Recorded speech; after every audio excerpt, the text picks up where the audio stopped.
Dunyoni hamma ilmini olib keling, lekin eringiz rozi bo'lmasa, jannat hidini ham hidlamaysiz. Nega? Alloh taolo ayolingiz rozi bo'lsa jannatga kirasiz demadi.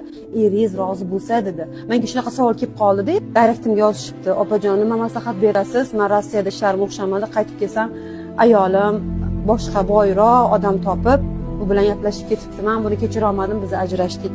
Alloh jazosini bersin deb rosa yozdim. Aytdim, bunaqa qarg'amang, mayli hammasini o'zini Allohning izniga topshirib qo'ying dedim. Lekin ayollar yaxshilab o'ylab ko'ring. Payg'ambarimiz sollallohu alayhi vasallam Meroj kechasida nimani ko'rdim dedilar?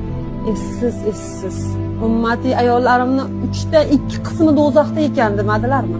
Biz qayoqdan ketib qolamiz? Tilimizdan ketib qolamiz, farzimizdan ketib qolamiz. Juda ham ehtiyot bo'lishimiz kerak. Qanaqa qilib turmush o'rtog'imiz nikohida bitta odam nikohida bo'lib turib, boshqa nomahram erkak bilan gaplashishi mumkin. Allohdan hayo qilaylik.